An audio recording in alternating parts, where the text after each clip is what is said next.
बिस्मिल्लाहिर्रहमानिर्रहीम। अस्सलाम वालेकुम। आप देख रहे हैं हमारे YouTube channel agri and livestock info. आज की इस वीडियो में मैं आपको सरसों की फसल के बारे में बताऊंगा, जो कि गंदम के मुतबादल लगती है जो या फिर जिन्होंने जो अर्ली कॉटन जो है ग्रो करनी है वो लगाते हैं कि इसके बाद जो है फरवरी में जाके वो ज़मीन खाली हो जाएगी, या मकई वगैरह जिनने काश्त करनी है वो सरसों की काश्त करते हैं। इससे भी अच्छा बेनिफिट हासिल हो जाता है, अच्छा प्रॉफिट आ जाता है। इसकी जो है वो फर्टिलाइज़र रिक्वायरमेंट क्या है, कौन सी खाद इसको डाली जाए तो अच्छी औसत दे देती है, क्या इसको अगर आप इसमें यूज़ करना चाहे नाइट्रोफास यूज़ करना चाहिए, कौन सी चीज़ ऐसी है जो इसमें लाजमी डालनी चाहिए हमें। नाइट्रोफास यूज़ करना चाहे तो वो भी एक बोरी नाइट्रोफास की यूज़ कर सकते हैं, वरना आप यूरिया का यूज़ कर सकते हैं, यूरिया की एक बोरी लगा दें।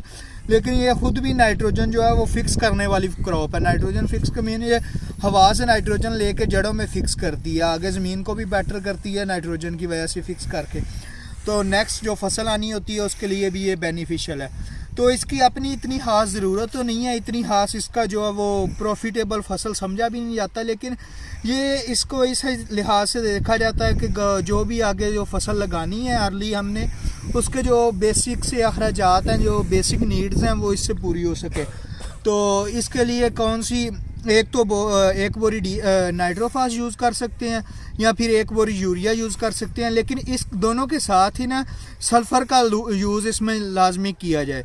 सल्फ़र के यूज़ से क्या होता है कि फली वाली जो भी फसल होती है या ऑयल वाली फसल होती है उसके लिए सल्फ़र को लाजमी करार दिया जाता है। उससे उसमें नमी बहुत ज़्यादा होती है और इसे फंगस वगैरह लगने का या अंदर से ना पैच बन के ये ख़राब होने का भी फसल का डर होता है। तो इसलिए अगर आप 1-2 kg का बैग सल्फ़र का यूज़ करेंगे तो इसके बेटर रिजल्ट्स आएंगे और जो दाना होगा उसको मजबूती मिलेगी और मोटा होगा इससे सल्फ़र की वजह से, क्योंकि ये इसमें ऑयल की जो मकदार है वो बढ़ा देता है सल्फ़र में। तो और कोई भी इसके फसल के हवाले से, सरसों के हवाले से या किसी भी फसल के हवाले से आप क्वेश्चन पूछना चाहें तो कमेंट में पूछ सकते हैं। Thank you.